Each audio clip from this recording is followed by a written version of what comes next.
Naalarma na ang ilang mambabata sa Kamara dahil sa manoy planong pagpapatalsik kay Pangulong Bongbong Marcos. Deadma naman dyan ang kanyang kapatid na si Senator Amy Marcos. Nasa frontline ng balitang yan si Marian Enriquez.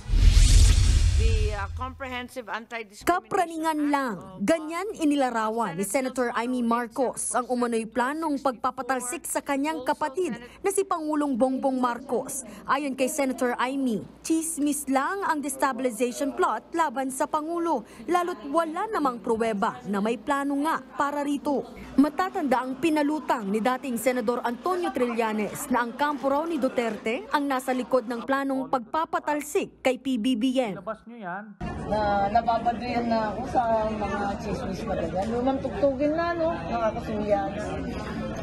Unless may tunay na katubayan, huwag tayo masyadong praning.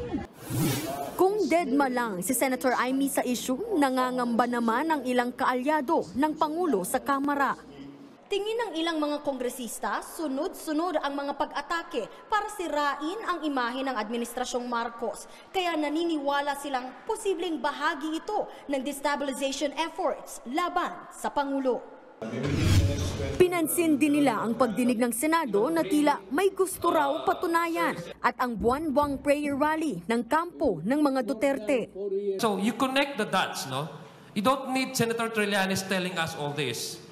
You just have to connect the dots. Personally, if you take my opinion on it, yes, there's a big effort, to destabilize this administration.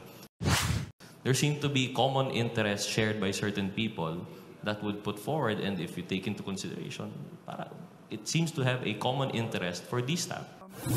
Nauna naman nang nanawagan si Senate President Mig Zubiri sa mga kapwa niya senador na huwag gamitin sa politika ang mga pagdinig ng Senado. Ang Department of Justice naman nagbabala laban sa mga nagpaplanong patalsikin si Pangulong Marcos. If there is enough evidence to file cases against those who have violated our criminal laws, such as sedition, inciting to sedition, even rebellion, of course, we will have to pursue. The department has always been and will always be evidence-based. Nauna na ring itinanggi ng PNP na wala sa hanay nila ang nagre-recruit para sa sinasabing destabilization plot. Nagbabalita mula sa Frontline, Marian Enriquez, News 5. Mga kapatid, Jiggy Manikad po, iba na ang may alam at may pakialam sa panahon ngayon. Para sa konkreto, kumpleto at komprehensibong balitaan sa Frontline, mag-follow at mag-subscribe sa social media pages ng News 5.